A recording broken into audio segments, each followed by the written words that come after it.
Live దగ్గరికి వెళ్ళి ఉండు చెప్పేది. ఇదిగో 3 డాట్స్ పడేది. 3 డాట్స్ నొక్కి ఇది ఆన్లో ఉందో ఆఫ్లో తెచ్చు. 5 minutes.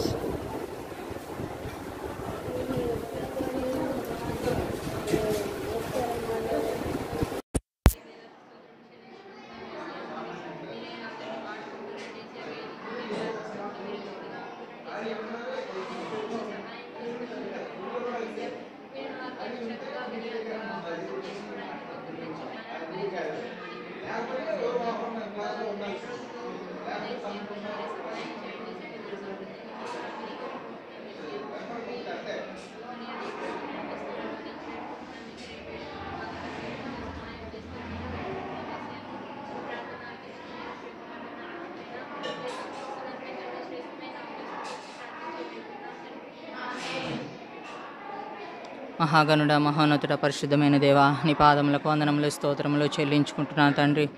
దేవా తండ్రి, హెబ్రోను, చిలకలూరుపేట తండ్రి మీరు జ్ఞాపకం చేసుకుని ప్రభువ ఈ యొక్క మందిరంలో VBS కండక్ట్ చేయడానికి మీరు ఇచ్చిన కృపను బట్టి వందనములు, స్తోత్రములు అయ్యా తండ్రి. ఈ యొక్క 5 రోజులు VBSలో ప్రభువ, గత 2 దినాలు ప్రభువ ఎంతగానో తండ్రి నీ యొక్క కృప ద్వారా తండ్రి ఎంతగానో తండ్రి విజయవంతంగా జరగటానికి మీరు ఇచ్చిన కృపను బట్టి వందనములు, స్తోత్రములు అయ్యా తండ్రి. ఈ యొక్క 3వ దినాన ప్రభువ దేవా తండ్రి ఈ యొక్క క్లాస్ తీసుకోవడానికి మీరు ఇచ్చిన కృపను బట్టి వందనములు, స్తోత్రములు అయ్యా తండ్రి. ఉదయం నుంచి ఇప్పటి వరకు ప్రభు ఎంతగానో నీ యొక్క కృపలో భద్రపరిచినందుకు వందనములు, స్తోత్రములు చెల్లించుకుంటున్నాము. మరి ఉదయకాలం మందు ప్రభు మరి KG క్లాసెస్లో మరి జూనియర్ క్లాసెస్, సీనియర్ క్లాసెస్లో మీరు ఎంతగానో కృపను చూపించారు ప్రభు. అనేక మంది బిడ్డలను మీరు తీసుకొచ్చారు ప్రభు దేవా తండ్రి. భోజన సహవాసంలో కూడా మీరు ఎంతగానో సహాయం చేసినందుకు వందనములు, స్తోత్రములు చెల్లించుకుంటున్నాను తండ్రి. దేవా తండ్రి ఈ యొక్క మధ్యాహ్న సమయంలో ప్రభు ఈ సీనియర్ క్లాస్ తీసుకోవడానికి తండ్రి అల్పురాలని, అయోగ్యురాలనైనా నన్ను కూడా జ్ఞాపకం చేసుకుని ప్రభు నీ బిడ్డల ముందు నిలవబెట్టినందుకు ప్రభు వందనములు, స్తోత్రములు చెల్లించుకుంటున్నాను అయ్యా తండ్రి. మీ యొక్క పరలోక జ్ఞానంతో నన్ను నింపుతూ రండి ప్రభు. ఈ బిడ్డలకు చెప్పే విషయంలో సహాయం చేయండి. నేనైతే ప్రభు ఏమాత్రం జ్ఞానం లేని దాన్ని ప్రభు నీ యొక్క పరలోక జ్ఞానంతో నింపుతూ ప్రభు చెప్పబడే ప్రతి వాక్యము తండ్రి దేవా తండ్రి ఆ యొక్క జ్ఞానంతో నింపబడి చెప్పేలాగా సహాయం చేస్తూ రమ్మని యేసయ్య అతి పరిశుద్ధమైన ఘనమైన నామంలో అడిగి వేడుకుంటున్నాము తండ్రి. ఆమేన్.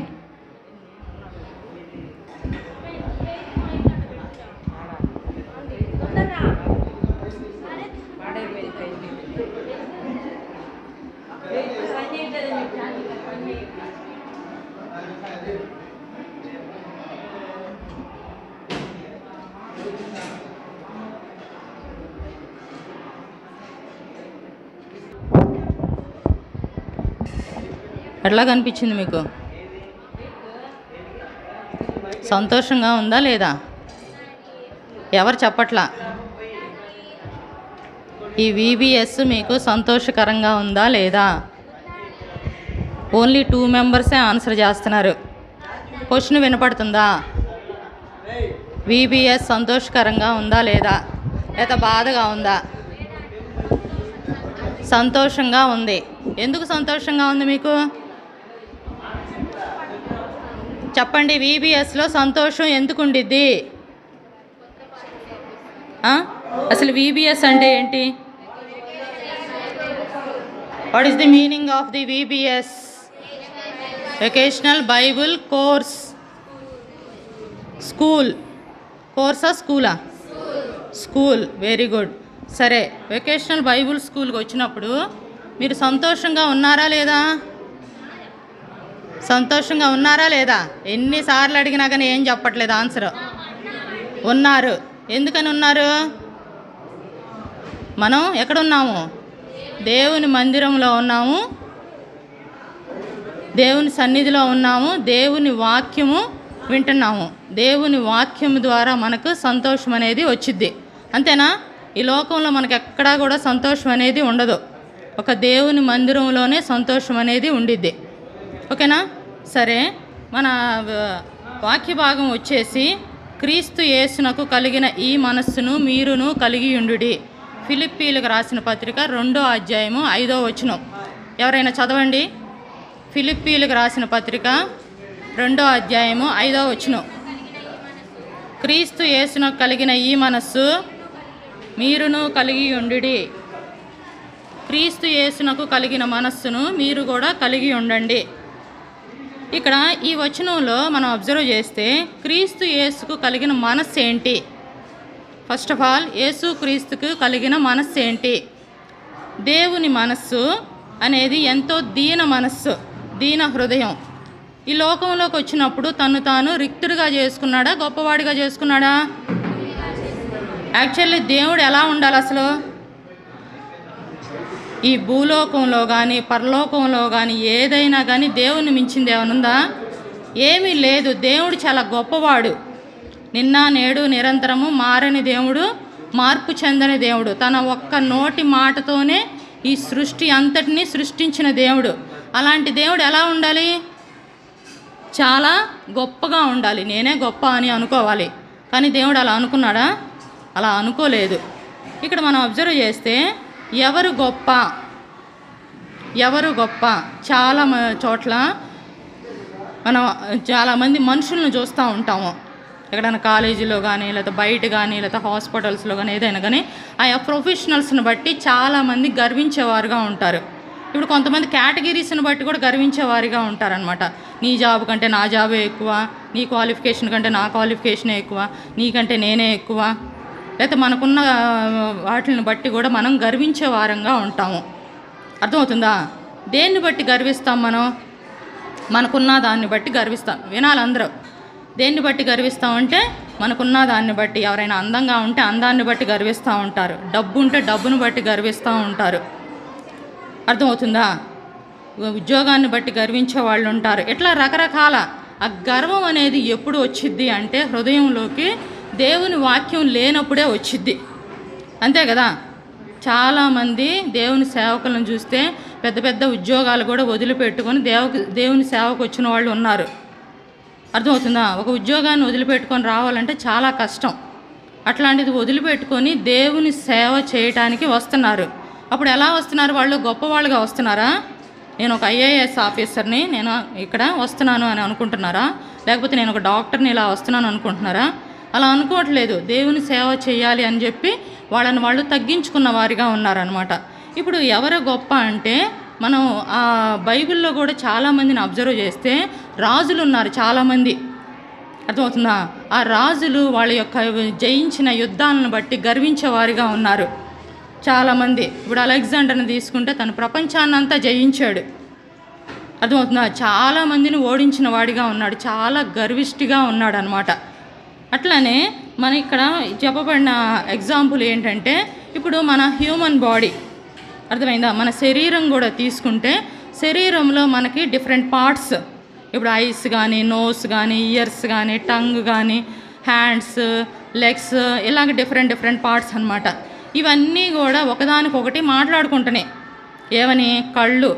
నేను ఉంటేనే ప్రపంచాన్నంతా నేను చూడగలను, నేను లేకపోతే మీ బాడీ ఏం పనిచేయదు.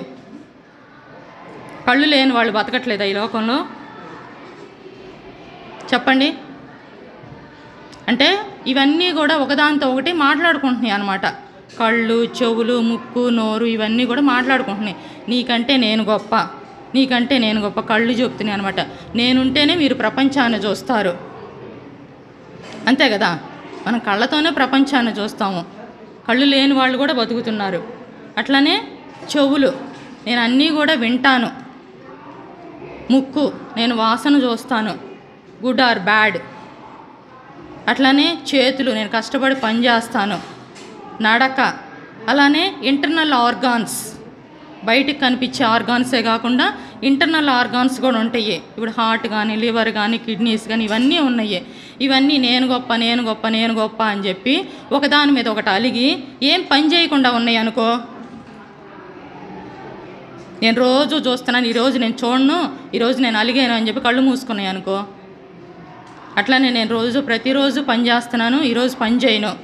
లివర్ కానీ, హార్ట్ కానీ. అసలు ఒక రోజు కాదు, ఒక నిమిషం మాత్రమే అనుకుంటే మనం ఏమైపోతాం? ఇప్పుడు హార్ట్ అనుకుందనుకో చనిపోతాం. మిగిలిన ఆర్గాన్స్ అనుకున్నాయి అనుకో, అప్పుడు మనం ఏదైనా డిసీజెస్ అనేవి ఫామ్ అవుతూ ఉంటాయి. ఇవన్నీ కూడా అవసరమే బాడీకి. దేవుడే కదా మనల్ని సృష్టించింది. ఇవన్నీ కూడా అవసరమనే దేవుడు సృష్టించింది. వీటిల్లో ఏది గొప్పని కాదు, అన్నీ అవసరమే. ఓకేనా?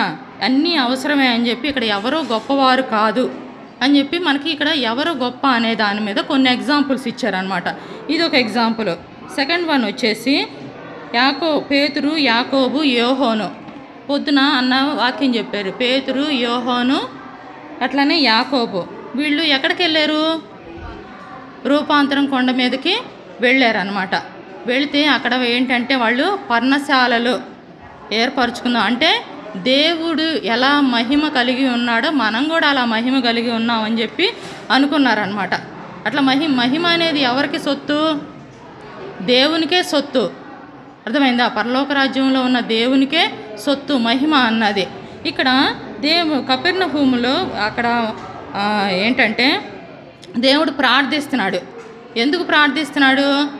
తను సిలువ మీదకి వెళ్ళేటప్పుడు 40 దినాలు ఉపవాసం ఉండి తను ప్రార్థిస్తూ వచ్చాడు అనమాట.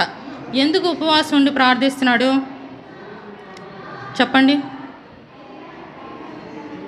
దేవుడు ప్రార్థన చేయాల్సిన అవసరం ఉందా? ప్రార్థన ఎవరు చేస్తారు? మనం ప్రార్థన చేస్తామా? ప్రతిరోజు ప్రార్థన చేసుకుంటాం కదా, ప్రతిరోజు ప్రార్థన చేసుకుంటాం. ఒకటి, కొంతమంది అయితే ఎప్పుడు కష్టాలు వస్తాయో అప్పుడు ప్రార్థన చేస్తూ ఉంటారు. అంతేనా? సరే, ఇక్కడ కపెర్నహూములో దేవుడు ప్రార్థన చేస్తున్నాడు. ఎట్లా ప్రార్థన చేస్తున్నాడు అంటే ఎంతో భారంగా ప్రార్థన చేస్తున్నాడు. ఎందుకు అంటే తను సిలువ మీదకి వెళ్ళేటప్పుడు అక్కడ దేవుడు తనని చేయి విడవకుండా కాపాడమని చెప్పి తను ప్రార్థన చేస్తూ వస్తున్నాడు అనమాట. అయితే ఆ కొండపైకి వెళ్ళేటప్పుడు శిష్యులని, తన ముఖ్యమైన 3 శిష్యుల్ని అక్కడ ఉండి ప్రార్థన చేయమని చెప్పాడు. కింద ప్రార్థన చేయమని చెప్తే వాళ్ళు ఏం చేస్తున్నారు? నిద్రపోతూ ఉన్నారనమాట. నిద్రపోతూ ఉంటే అప్పుడు దేవుడు ఎంతో బాధపడ్డాడు వాళ్ళని చూసి.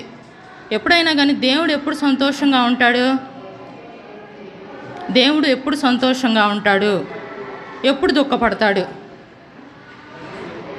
దేవుడు ఎప్పుడు సంతోషంగా ఉంటాడంటే మనం ఎప్పుడైతే దేవుని ఎదుట యథార్థంగా ఉంటామో, నమ్మకంగా ఉంటామో, దేవుని ఆజ్ఞలు పాటిస్తూ ఉంటామో అప్పుడు దేవుడు మనల్ని చూసి ఎంతగానో సంతోషించే దేవుడుగా ఉంటాడు. అట్లా కాకుండా ఎలా పడితే అలా ఉండి దేవుని ఆజ్ఞలు పాటించకపోతే దేవుడు ఎంతో బాధపడతాడు అనమాట. అప్పుడు మనం పాత నిబంధనలో కనుక గమనిస్తే ఆ నోవాహు, ఆ తరం వారిలో ఎవరు నీతిమంతుడిగా ఉన్నాడు? నోవాహు ఒక్కడే నీతిమంతుడిగా ఉన్నాడు. ఆ తరము వారిలో అంటే అప్పటి వరకు ఆదాము నుంచి నోవాహు వరకు ఏర్పరచబడిన ప్రజలలో తనొక్కడే నీతిమంతుడా? అంతే కదా, బైబిల్లో అదే కదా రాయబడి ఉంది. తనొక్కడే నీతిమంతుడిగా ఉన్నాడు. దేవుడు ఎంతగానో బాధపడతా వచ్చాడు అనమాట. ఈ ప్రజలు నేను ఎందుకు సృష్టించానా? వీళ్ళు నా మాట వినట్లేదు, ఆజ్ఞలను పాటించట్లేదు, వీళ్ళు ఇష్టానుసారంగా వీళ్ళు లోకంలో కలిసిపోయి ఎలా పడితే అలా జీవిస్తున్నారు అని చెప్పి ఎంతగానో బాధపడి ఆ యొక్క జల ప్రళయాన్ని రప్పించిన వాడిగా ఉన్నాడు అనమాట. నోవాహు ఒక్క ఫ్యామిలీని ఎందుకు కాపాడాడు? ఎందుకంటే తను ఒక్కడే దేవునికి నమ్మకంగా జీవిస్తూ ఉన్నాడు. అలానే సొదొమ గొమొర్రాలో లోతు అనమాట. లోతు కూడా యొక్క మోయాబు దేశంలో లోతు ఒక్కడే నీతిమంతుడిగా ఉన్నాడు. లోతును బట్టి తన కుటుంబాన్ని దేవుడు కాపాడుతూ వచ్చాడు. అర్థమవుతుందా? అంటే దేవుడు ఎప్పుడు సంతోషంగా ఉంటాడు అంటే దేవుని ఆజ్ఞలు ఎప్పుడైతే మనం పాటిస్తామో, దేవుని ఆజ్ఞలు ఎప్పుడు పాటిస్తామో అప్పుడు దేవుడు సంతోషంగా ఉంటాడు. మనం ప్రతి ఆదివారం మందిరానికి వెళ్తూ ఉంటాం కదా. ఎప్పుడు వస్తాం మందిరానికి? కొంతమంది ఇన్ టైంలో వస్తారు, అంటే కరెక్ట్గా స్టార్ట్ అయ్యే టైంలో వస్తారు. కొంతమంది టేక్ సమ్ టైం, కొంత టైం తీసుకొని వస్తారు. 15 మినిట్స్, ఒక హాఫ్ అన్ అవర్ అలా తీసుకొని వస్తారు.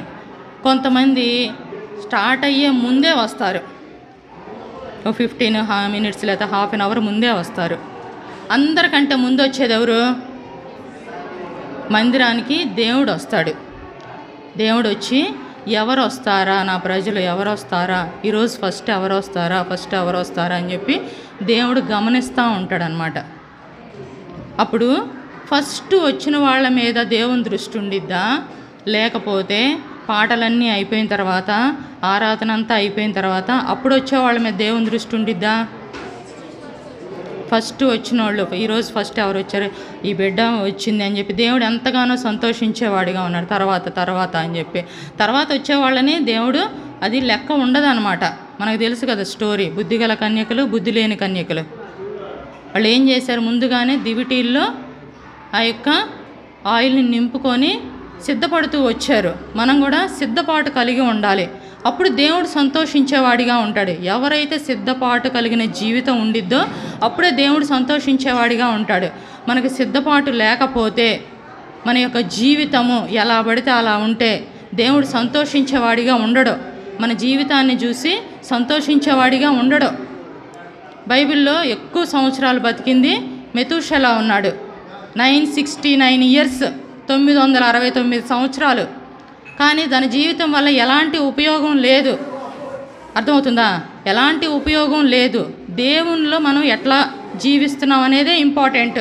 100 సంవత్సరాలు బ్రతికి 80 సంవత్సరాలు, దానివల్ల నో యూస్, ఉపయోగం అనేది ఏమీ లేదు. అట్లనే ఇప్పుడు వీళ్ళు ఎక్కడ ఉన్నారు? దేవునితో పాటే ఉన్నారు. ఎవరు వీళ్ళు? దేవుని శిష్యులు. దేవునితో పాటే ఉండి దేవుడు కొంచెం సేపు ప్రార్థన చేయమని చెప్తే ఈ లోపలే వాళ్ళు నిద్రపోతూ ఉన్నారు. వాళ్ళని చూసి దేవుడు ఎంతగానో బాధపడతాడనమాట. బాధపడి అక్కడ ఏమంటాడంటే, తీయండి మత్తయి సువార్త 18వ అధ్యాయము 3వ వచనం.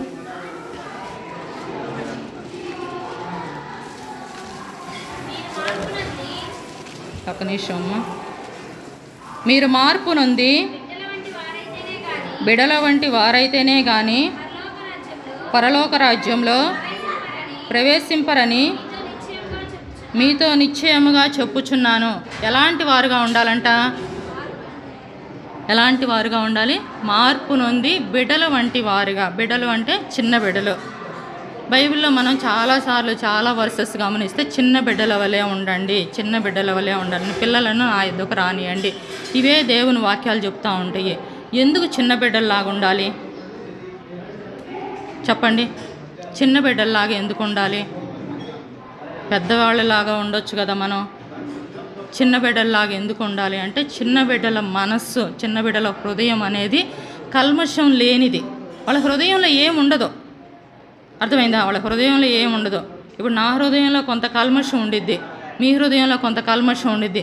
చిన్న బిడ్డల హృదయంలో కల్మషం అనేది ఉండదు. అందుకని దేవుడు ఏం చెప్తున్నాడంటే, డిసైపుల్స్ అంటే శిష్యులు అనమాట. శిష్యులకు ఏం చెప్తున్నాడంటే, మీరు చిన్న బిడ్డల వలె ఉండండి. చిన్న బిడ్డల్లాగా మార్పు చెందితేనే, మార్పు చెందటం అంటే change your life, change your బిహేవియర్ని చేంజ్ చేసుకోండి. నెంబర్ ఆఫ్ టైమ్స్ మన క్లాస్ టీచర్స్ వాళ్ళందరూ యూజ్ చేస్తూ ఉంటారు, ఫస్ట్ చేంజ్ యువర్ బిహేవియర్ అని. ఎందుకు మన బిహేవియర్ని చేంజ్ చేసుకోవాలి అంటే, మనకు రియాలిటీలోకి రావాలి అంటే మన బిహేవియర్ని చేంజ్ చేసుకోవాలి. ఇక్కడ మనం దేవుని సంతోష పెట్టాలి అంటే మన బిహేవియర్ని చేంజ్ చేసుకోవాలి. ఎలా చేంజ్ చేసుకోవాలి? To convert the childhood. అర్థమవుతుందా? చిన్న పిల్లల్లాగా మనం మన హృదయాన్ని మార్చుకుంటూ ఉండాలి. కల్మషం లేని హృదయంగా మన హృదయాన్ని మార్చుకుంటూ ఉండాలి. ఇంకా ఏం చెప్తున్నాడంటే దేవుడు ఇక్కడ, పరలోక రాజ్యంలో ప్రవేశించుటకు చిన్న బిడ్డల వలె ఉండాలి. ఇంకొకటి ఏంటంటే, మార్పు చెందిన వారిగా ఉండాలి. మార్పు చెంది ఎలాంటి డిఫరెన్సెస్ అనేవి ఉండకూడదు. డిఫరెన్సెస్ అనేవి ఎందుకు వస్తాయి? భేదాలు. డిఫరెన్సెస్ మీన్స్ భేదాలు అనమాట. భేదాలు అనేది వ్యత్యాసాలు. ఇవి ఎందుకు వస్తాయి మనుషుల మధ్యలో చెప్పండి? మనుషుల మధ్య వ్యత్యాసాలు ఎందుకు వస్తాయి అంటే, డబ్బును బట్టి రావచ్చు, స్టేటస్ని బట్టి రావచ్చు, అందాన్ని బట్టి రావచ్చు, ఏదైనా కానీ వాళ్ళకున్న హోదాను బట్టి రావచ్చు అనమాట. ఇలాంటి వ్యత్యాసాలన్నీ కూడా దేవుని దగ్గర పనికిరావు. దేవుడు అక్కడ బైబిల్లో చెప్పాడా డబ్బులున్న వాళ్ళే పరలోక రాజ్యంలో వస్తారు అని చెప్పి? మొదటి కొరింథీయులు రాసిన పత్రికలో చూస్తే మనం ఎన్నిక లేని వారు ఈ లోకంలో, తీయనమ్మా ఒక నిమిషం,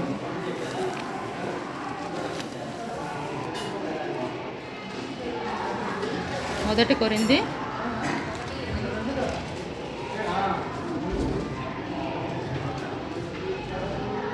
1:27. అదంతా అవసరం లేదు. ఎన్నికైన వారిని అక్కడి నుంచి చదవండమ్మా.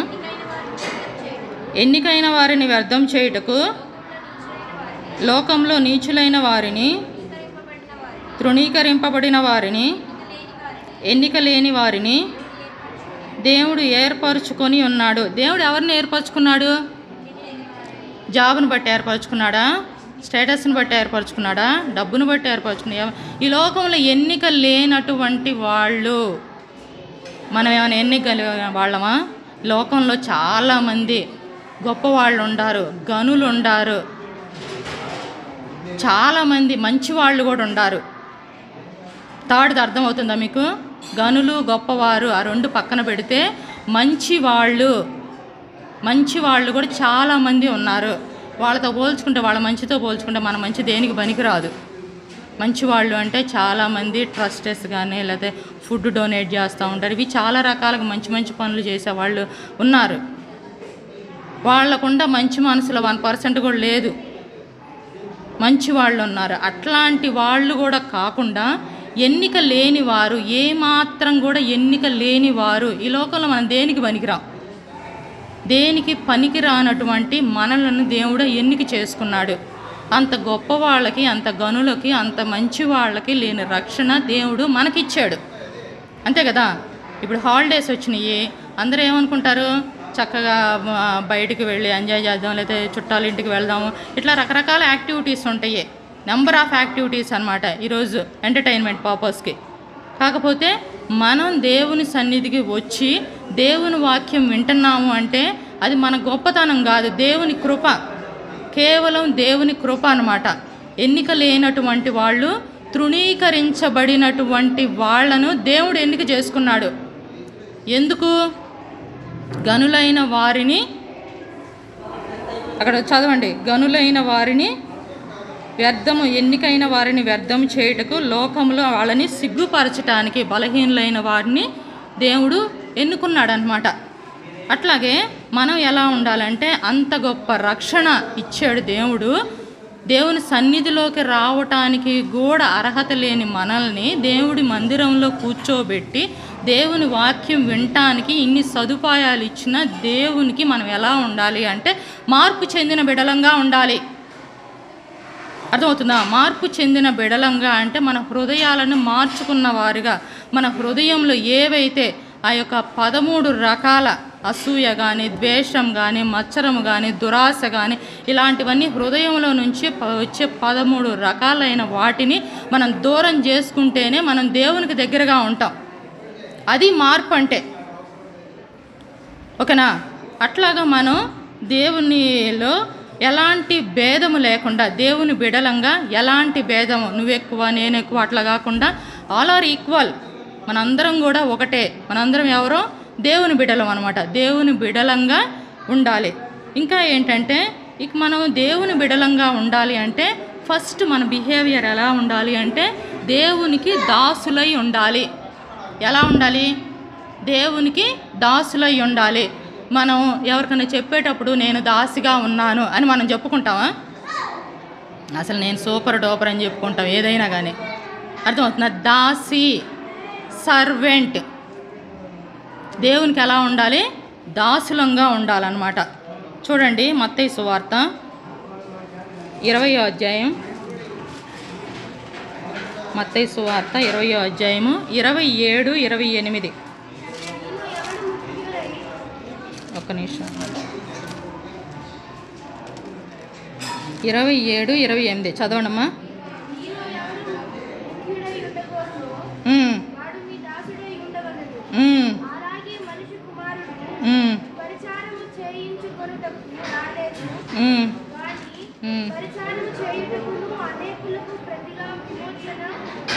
క్రయధనముగా తన ప్రాణం ఇచ్చుటకు వచ్చెను. దేవుడు ఈ లోకంలోకి ఎందుకు వచ్చాడు? నేను గొప్ప దేవుణ్ణి, నాకు అందరూ కూడా, మీరు అందరూ కూడా ఎట్లా ఉండాలి, సర్వెంట్లుగా ఉండండి, మీరందరూ కూడా వర్క్ చేయండి అని చెప్పడానికి వచ్చాడా? కాదు. దేవుడు ఎట్లా వచ్చాడంటే ఈ లోకంలోకి రిక్తుడుగా వచ్చాడు. రిక్తుడు అంటే తన్ను తాను తగ్గించుకోవటం.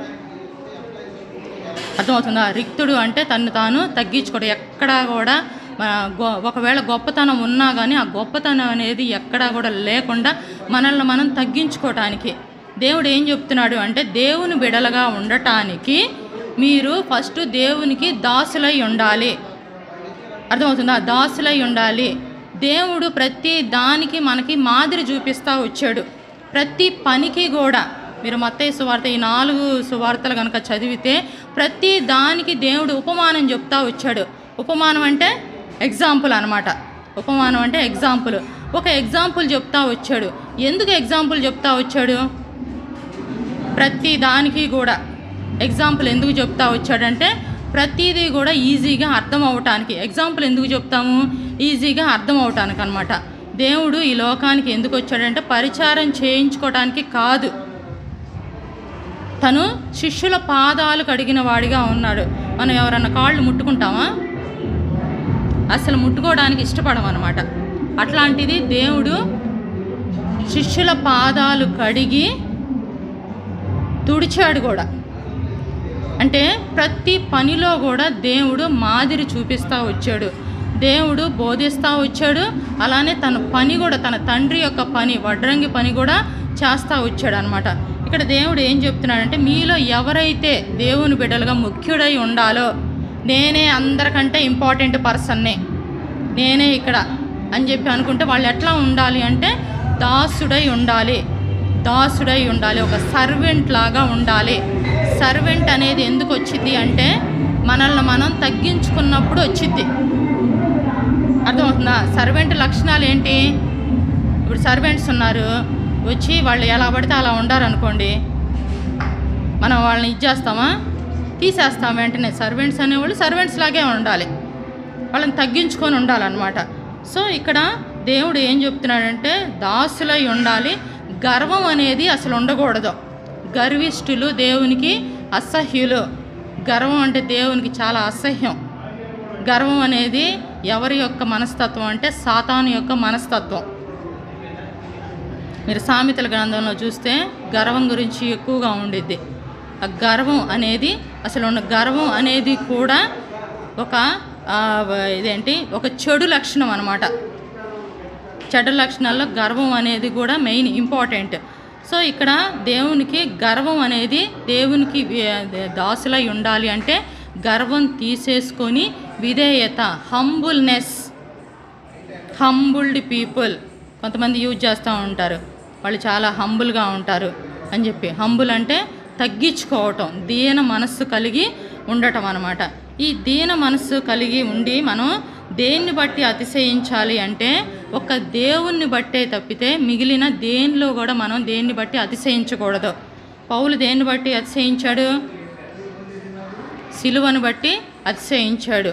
తను దేన్ని బట్టి కూడా అతిశయించలేదు. ఈ లోకంలో అంతా కూడా వేస్ట్, తను పెంటతో సమానంగా ఎంచుకున్న వాడిగా ఉన్నాడనమాట. అంటే ఇవన్నీ కూడా మనం చెప్తున్నాము. అయితే ఈ గర్వం అనేది ఎక్కడుండిద్ది? మనకు బయటికి కనిపించిద్దా? కొంతమంది ఏంటంటే వాళ్ళ మాటలను బట్టి, వాళ్ళ బిహేవియర్ని బట్టి గర్వం అనేది కనిపిస్తూ ఉండిద్ది. కొంతమంది కనిపించదు, అంటే హృదయంలో ఉండిద్ది అనమాట. ఆ గర్వం అనేది ఒక ఎగ్జాంపుల్గా చెప్తున్నారు, ఒక చెట్టులాగా ఉండిద్దంట. ఇప్పుడు చెట్టు మనకి బయటికి కనిపించేంత వరకు ఉండిద్ది. దాని రూట్స్ అనేవి మనకు కనిపిస్తాయా? రూట్స్ కనిపించవు. ఒకవేళ మనం చెట్టును రిమూవ్ చేసామనుకోండి, తీసేసామనుకోండి, ఆ పై వరకే తీసేస్తాము. ఆ రూట్స్ అనేవి అలానే ఉంటాయి. ఒకవేళ మళ్ళీ దానికి రీగ్రోత్ అయ్యే ఫెసిలిటీ ఉందనుకోండి, మళ్ళీ అది రీగ్రోత్ అయ్యిద్ది అనమాట.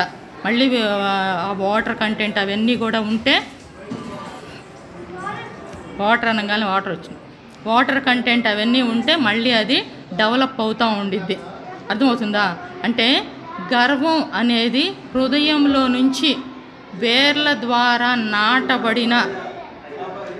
హృదయంలో నాటబడిన గర్వం మొత్తం కూడా తీసివేసుకోవాలన్నమాట. అలానే చూడండి, తీసివేసుకొని ఎలా ఉండాలి అంటే ఇక్కడ ప్రతి చోట మనకి ఎగ్జాంపుల్ ఏం చెప్తున్నాడంటే దేవుడు చిన్న బిడ్డల వలె ఉండండి, చిన్న బిడ్డల వలె ఉండండి అని చెప్పి. మత్తయి సువార్త 19వ అధ్యాయం, మత్తయి సువార్త 19వ అధ్యాయం 13, 14 వచనాలు.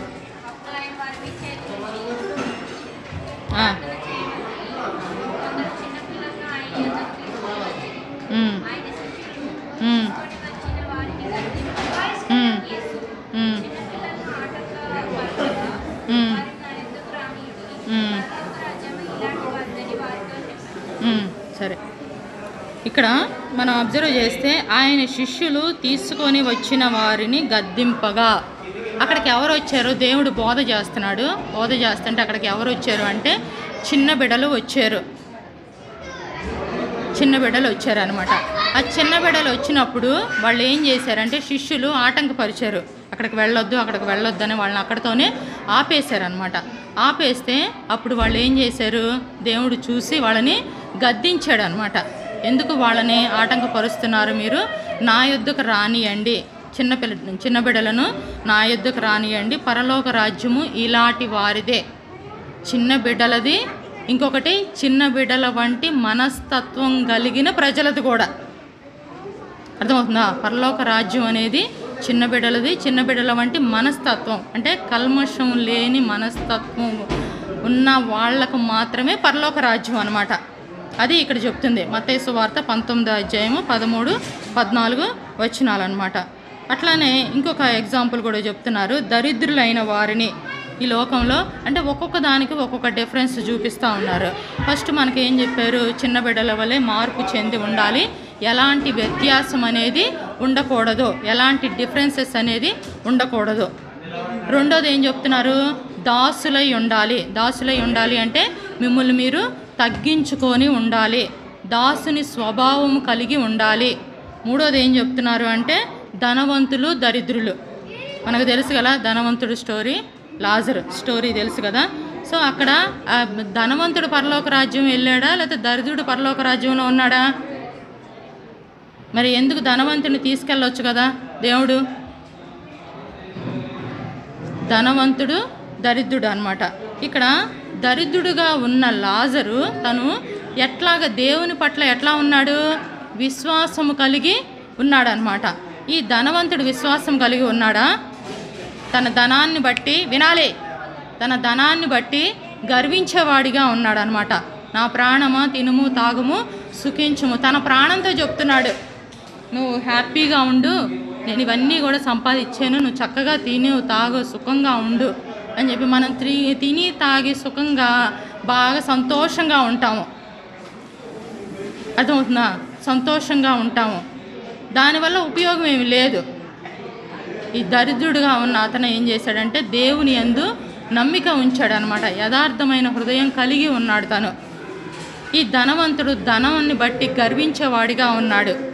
గర్వం అనేది దేవునికి అసహ్యమైనదే. ఇందా చెప్పాం కదా, దేవునికి అసలు ఇష్టం ఉండదు అనమాట. గర్విష్ఠులు అంటే దేవునికి అసహ్యులు అనమాట.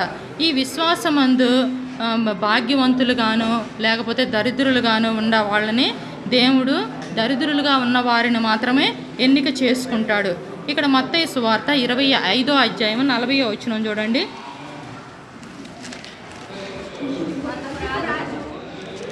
మత్తయి సువార్త 25 ఒక్క నిమిషం 40వ వచనం.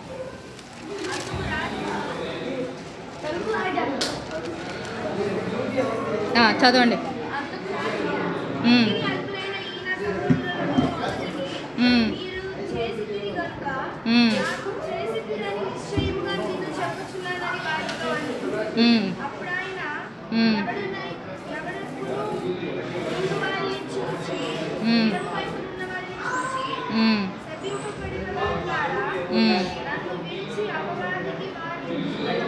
ఆగండి.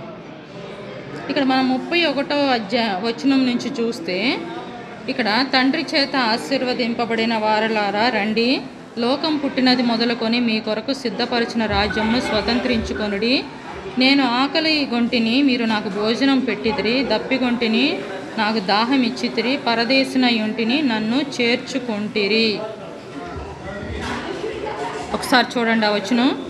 34వ వచనంలో లోకం పుట్టినది మొదలుకొని మీ కొరకు సిద్ధపరిచిన రాజ్యమును స్వతంత్రించుకొనుడి.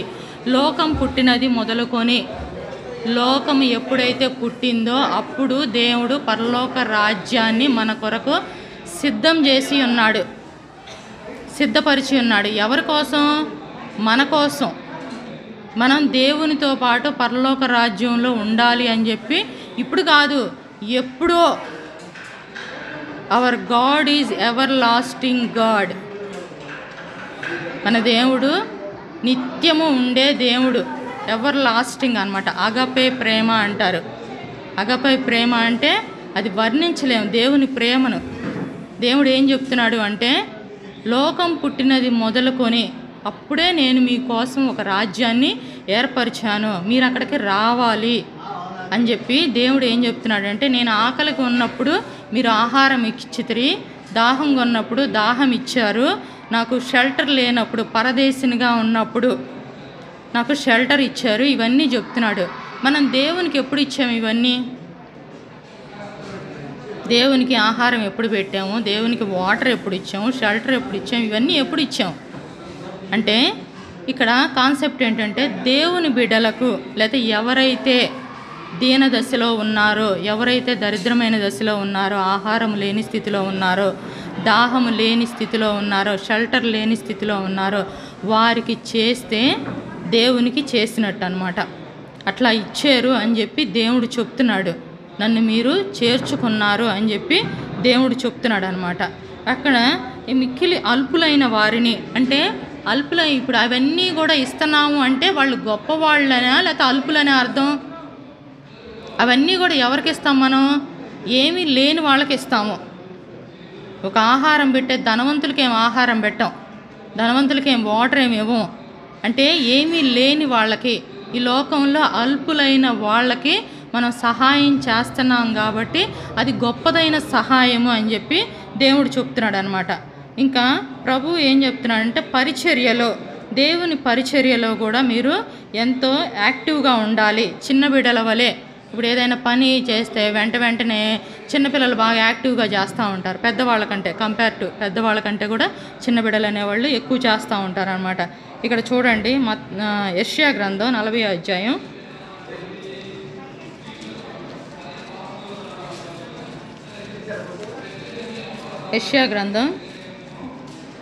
40వ అధ్యాయం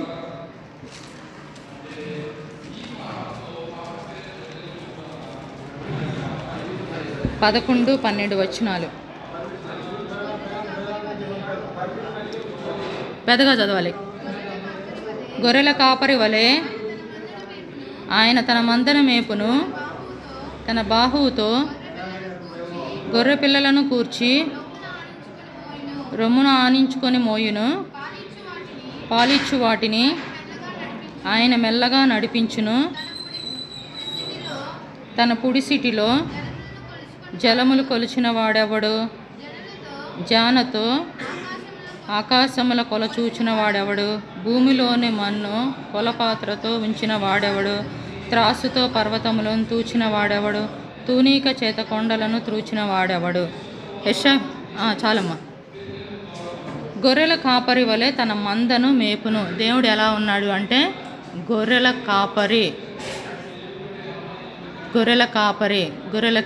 ఎలా ఉన్నాడు, దేవుడు అలా ఉన్నాడు. తన మందను మేపును. మంద అంటే మనం అన్నమాట. మంద ఎట్లా ఉండేది? గొర్రెల కాపరి లేకపోతే చల్లా చెదురు అయిపోయింది అనమాట. ఇప్పుడు గొర్రెల మంద వెళ్తుంది అనుకోండి, దాన్ని మెయింటైన్ చేసే ఒక పర్సన్ ఉంటారు. ఆయన ముందు వెళ్ళి వాటన్నిటినీ కూడా కంట్రోల్ చేస్తా లైన్లో తీసుకొస్తూ ఉంటారు. ఒకవేళ అతను లేడు అనుకోండి, అక్కడ వాళ్ళందరూ అవన్నీ కూడా ఎలా పడితే అలా వెళ్ళిపోతూ ఉంటాయి. మనం కూడా దేవుడు లేకపోతే మన జీవితం కూడా అలానే ఉండిద్ది, ఎలా పడితే అలా ఉండిద్ది అనమాట. దేవుడిచ్చిన గొప్ప రక్షణను బట్టే మన యొక్క జీవితం అనేది క్రమంగా ఉండిద్ది. ఇక్కడ చూడండి, తన పుడిసిటిలో జలములు కొలిచిన వాడెవడు. దేవుడు ఏం చెప్తున్నాడు అంటే, ఇక్కడ జలములు, మనం ఇక్కడ ఉన్న ఎర్త్ మీద ఉన్న వాటర్ అంతా కూడా మనం దాన్ని ఏమన్నా కౌంట్ చేయగలమా?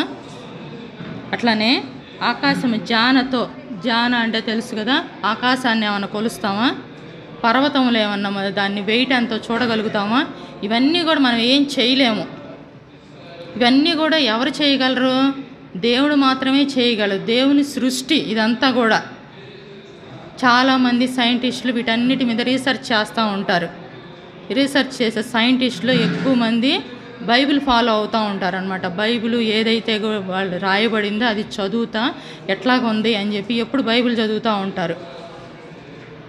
అంటే ఇక్కడ ఇవన్నీ కూడా ఒక సామాన్యమైన జనులు చేయగలిగేవి కాదు, దేవుడు మాత్రమే చేయగలిగినవి అనమాట. ఇంకా మనం చూస్తే రెండవదిగా ధనికులు పేదవాళ్ళు. ఇందాక మనం చూసాం కదా, ధనవంతుడు దరిద్రుడిని. అట్లనే లాస్ట్ ఎగ్జాంపుల్ మనం తను తాను హెచ్చించుకొనివాడు తగ్గించబడును, తను తాను తగ్గించుకొనివాడు హెచ్చించబడును. లూకాసు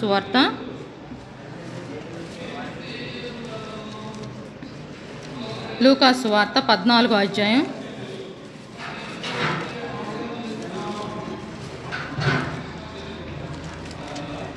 7వ వచనం.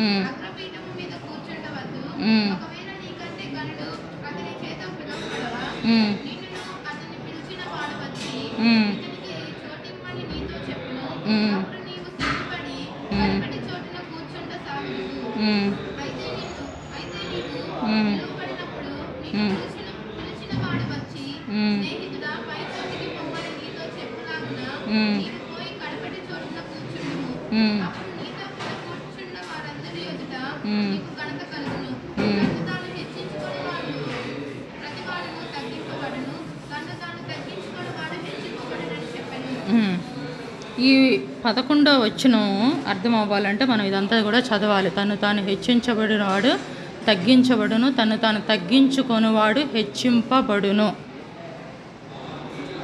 ఇక్కడ దేవుడు ఒక ఎగ్జాంపుల్ చెప్తున్నాడు. మళ్ళీ లూకాసు వార్త 14వ అధ్యాయం 7 నుంచి 10 వచనాల్లో ఒక మనుష్యుడు భోజనపు విందుకు ప్రజలను ఆహ్వానించాడు. ఇప్పుడు ఒక గొప్ప విందుకి మనం ఆహ్వానించబడాము. గొప్ప విందుకి లాస్ట్ సరిగ్గా కూర్చోవాలి.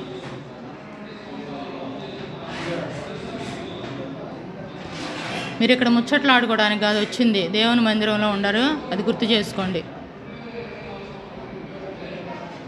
సరే, లూకాసు వార్త 14వ అధ్యాయము 7 నుంచి 10 వచనాలు. 11వ వచనము, తను తాను హెచ్చించుకొనివాడు తగ్గించబడును, తను తాను తగ్గించుకొనివాడు హెచ్చింపబడును. ఒక పెండ్లి విందుకి ఆహ్వానించబడినప్పుడు ఆ పెండ్లి విందు అంటే ఒక గొప్ప వాళ్ళ పెళ్లి జరుగుతుంది. వాళ్ళు ఏంటంటే ఆ సీట్స్ అనేవి 3 కేటగిరీస్గా డివైడ్ చేస్తారు. మీరు ఎప్పుడైనా బాగా ధనవంతులైన వారి వివాహానికి వెళ్తే ఫస్ట్ క్యాడర్లో అంటే ఫస్ట్ సీట్స్ అన్నీ కూడా రిజర్వ్డ్ విఐపీస్ అని ఉంటాయి. విఐపీ వాళ్ళకి రిజర్వ్ చేస్తారు. సెకండ్ రో అనేది సెకండ్ స్టేజ్ వాళ్ళకి. థర్డ్ అనేది పూర్ పీపుల్కి అనమాట. అంటే వాళ్ళను కూడా ఆహ్వానించినప్పుడు వాళ్ళ కోసం సిద్ధపరుస్తారు. అట్లాగా 3గా డివైడ్ చేశారు. 3గా డివైడ్ చేసినప్పుడు మన కేటగిరీ 3 అనుకుందాం, పూర్ స్టేజ్లో ఉన్నాం. ఈ 3 కేటగిరీ పర్సన్ వెళ్ళి ఫస్ట్ కేటగిరీలో కూర్చున్నారు, ఫస్ట్ రోలో కూర్చున్నారు. ఓకేనా? అంటే ఆ పెండ్లి విందు అప్పుడే స్టార్ట్ అవుతుంది. ఆ సీట్ అనేది ఖాళీగానే ఉంది, ఎవరు కూర్చోలేదు, ఖాళీగా ఉంది. యాక్చువల్లీ అవి డివైడ్ చేసినప్పుడు మన రో ఏదో మనకు తెలుసు, మనం కూర్చోవాల్సింది ఏంటి, థర్డ్ రో. కానీ మనం ఏం చేసాం, we are the very great people అని ఫీల్ అయిపోయి వెళ్ళి ఫస్ట్ రోలో కూర్చున్నాం. ఫస్ట్ రోలో కూర్చుంటే ఫస్ట్ రోకి సంబంధించిన పర్సన్స్ వచ్చారు. అప్పుడు మన పరిస్థితి ఏంటి? అప్పుడు ఏం జరిగింది? ఆ సిచ్యువేషన్ ఏంటి? వాళ్ళు పర్లేదులే కూర్చోండి అంటారా? అనరు. మొహమాటం ఏమీ లేకుండా ఇది మీ కేటగిరీ కాదు, మీ కేటగిరీ అనేది థర్డ్ కేటగిరీ అని చెప్పి చెప్తారు. అప్పుడు ఎలా ఉండిద్ది?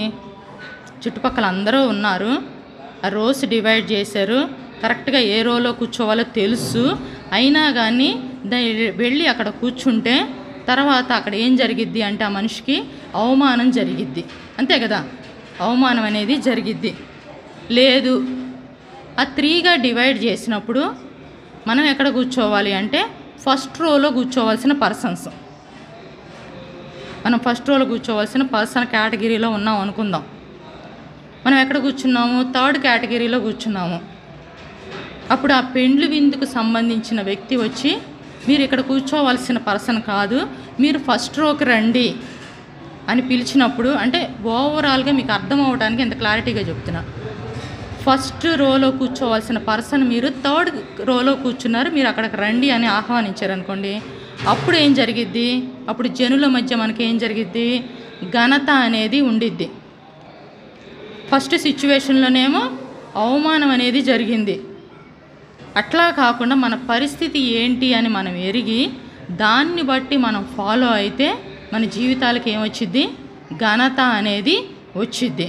దేవుడు ఏం చెప్తున్నాడు అంటే, మిమ్మల్ని మీరు తగ్గించుకోండి, అప్పుడు మీరు హెచ్చింపబడతారు. మీరు హెచ్చించుకోవద్దు, దేన్ని బట్టి కూడా హెచ్చించుకోవద్దు. ఎందుకంటే అవన్నీ కూడా మనకి దేవుడు అనుగ్రహించి ఉన్నాడు.